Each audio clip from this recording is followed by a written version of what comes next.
Sorry, I had to pause during my testimony because a random man, as I'm standing out in front of my house, stopped to try to talk to me. So, as always, I recommend listening at 2 times speed in the interest of getting through my testimony. I don't want to waste y'all's time. I'm very grateful for those who have supported me and who are listening. It's a lot. There's a lot of details here.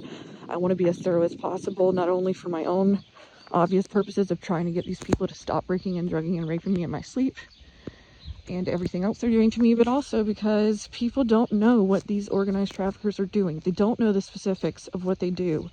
They don't know that there's victims like me who are never involved in any of this stuff, right? People think trafficking, okay, so you must have gotten involved in something and then you tried to escape. No, that never happened. All they have done is broken and drugged and raped me in my sleep as I'm living my own life using illegal technology to do so. Putting tracking device on my vehicle, stalking my phone using hacking devices and technology, etc. So, please listen as quickly as possible in the interest of hearing everything that I have to say. Another thing I will say about this is I'm 100% telling the truth. When I'm not sure about a detail, right? Of course, all of this is me putting things together for myself since I'm not quote-unquote involved in any of this. So all of this is my experience and putting together. As far as the rape trafficking ring, it's me investigating and putting things together based on many degrees removal from this. Which is why it is best that people listen to the whole testimony back to back, even though it's a lot. Sorry to ramble on. So we're back in the, halfway through my false imprisonment, halfway through September 2023, and we're in this court date. So I paused everything, and yes, he convinced me because I knew that I didn't know the law and that he has technical knowledge I don't have. I did make the decision to keep him on as counsel. Another important thing to say. Oh no, I'm sorry, that's later. I'm trying to think when that was. Okay, at some point, they called me out of the room. They said they wanted to have a quick, yes. So when the psychiatrist came back into the room, at some point, I can't remember if it was right after I had paused everything, saying I'd like to defend myself, or if it was later in the trial or whatever. So forgive me on not being 100% sure about that. But at some point, the female psychiatrist assigned to my case said, Your Honor, she got the chance to confer with her counsel, so can I have the chance to confer with you? Or something to that effect. So they sent me out of the room. And when they sent me out of the room, the psychiatrist, a car just drove by extremely fast on a residential road here. Y'all can probably hear that. I don't know if it's related to me or not. It might not be, but they do try to do stuff like that to intimidate me. It's not going to work. I'm not scared. So like at some point, I think it was later, she talked to the judge alone. The psychiatrist talked to the judge alone. And I really think it was later in the day, like after that, and after I had given some of my statements. But just to include this before I forget, when I came back into the room after that little meeting, I could tell that Judge Renee C. Little was visibly scared.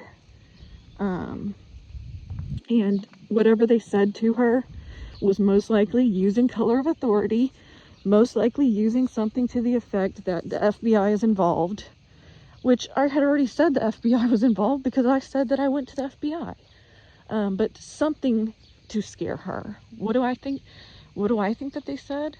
I think they said, potential terrorist. That's what they use when they're using the TI program, the Targeted Individual Program.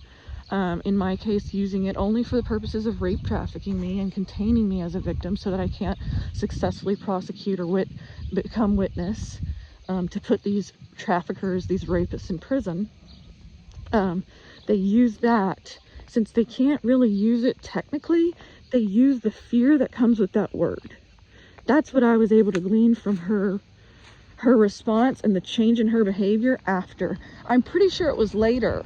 But again, I'm not sure. So anyways, when we all come back in the room after the little mini recess, I was able to give my statement to the judge. Now, I will say, again, I'm having to condense a very long history here into a little portion. So Judge Renee C. Little doesn't know my whole story based on, the 2 or 3 minutes I'm able to speak. But a super important detail, super, super important, is that since I was in front of a judge and I knew that this psychiatric facility, in a fascist sense, literally, the literal sense of the word fascism, where this psychiatric facility is acting as judge, jury, and executioner, I've got no resources, I've got no access to information. I said, okay, well, now I'm in front of a judge, someone who's outside of the psychiatric facility. Yes, she does work on these cases all day, so she's still in proximity to these people, but she's someone who has actual power. So let me tell her everything I know about the fact that I was raped inside of this facility. So I did. I told her how I knew that I had been raped the second night there. I told her that I asked them to look at the footage. I described everything I could about that. I told her that I had called the police from the psych ward phone and that the police had not been involved, and that I remember I said the words specifically, Your Honor, this psychiatric facility is not judge, jury, and executioner. They've broken the law by refusing me emergency care and refusing me a rape kit in a medical emergency. That's against the law. I said, we need to get law enforcement involved. That will be recorded on the recording of this trial. If anyone tampers with the recording of the trial, they'll be prosecuted for doing so. Anyways, sorry y'all. So I said all that, and Judge Renee C. Little did pause the entire thing to say, hold on, we have an accusation that a patient was raped inside this facility, and we need to do something about that. I need some kind of assurance. The female psychiatrist across the table said to me, I've been assured that there's nothing on the security tapes from that night. She had clearly already been coached to say that. I know for a fact that that's a lie. There's something on those tapes. Someone within the psychiatric facility, again, these rape trafficking rings, they don't have everyone in every facility, in every organization, in every institution in on it, right? That's not how it works. They have different levels to it. So they have people at the lowest level, like the psychiatrist, who don't know who's bidding they're doing, and then they have people at a higher level who do know what they're doing. So they do have people who can go tamper with the footage or, cover it up. If they don't delete the footage outright, they might, be instructed to tell the psychiatrist that it's all good. Again, this psychiatric facility is still under the U.S. law. A rape is still an offense. Rape is still a crime. But in this psychiatric facility, it was treated as if we're in some little mini country, like a Rome within the U.S., where the law doesn't apply because the police aren't even being called, even when I've called the police and the FBI. So she was assured, again, the female psychiatrist who said that, I have no doubt that she actually believed that. Again, I have no doubt that she doesn't know I was raped.